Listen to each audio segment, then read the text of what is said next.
की गई देखे जो आइ काल मिलै नहीं छी की बात छी? आ सुन हमरा लगे टाइम में नहीं हो मिला उला के। अच्छा माने उल्टे चोर कुतबाल के डटे ना गई। कथी रे? एगो बात जानै छी तू? अब बोलबे तब न। पुरनका याद करना। आ की याद करिए बोलता? सोशल मीडिया के जमाना से बुझली। त कथी हो गेले हमने डराई उड़ाई छी। जब वायरल होतो तब पता चलतो। की? हाँ पता नहीं चो वो पिछवाड़ा में जो वीडियो कर लियो रे। कैसन वीडियो रे?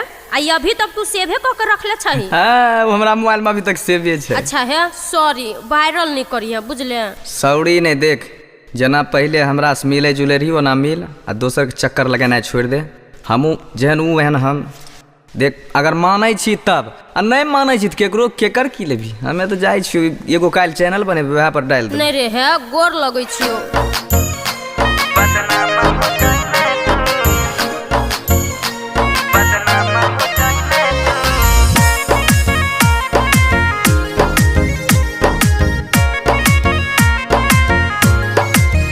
जानू कही देबो तो हर ना बदनाम हो जाई मैं तू बुझली गे जान कही देबो तो हर ना बदनाम हो जाई मैं तू चुमा चाटी जे संग में हम कइने छियो सबके वीडियो मोबाइल से बनैने छियो जब होई जाई तो पूरा खुले बदनाम हो जाई मैं तू जान कही देबो हम तोहर नाम बदनाम हो जाई मैं तू बुझली।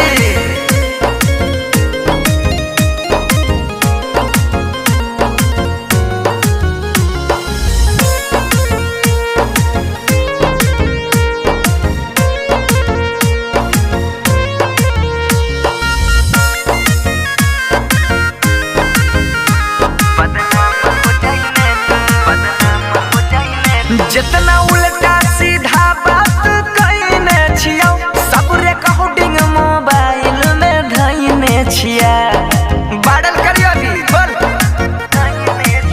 के जितना उल्टा सीधा बात कइने छियो सब रिकॉर्डिंग मोबाइल में धइने छिया बात जहिन जतौ गौआ तमा सरेआम हो जाई मैं तू जब कही देबो हम तोहर नाम बदनाम हो जाई मैं तू बदनाम हो जाई मैं तू बदनाम हो जाई मैं तू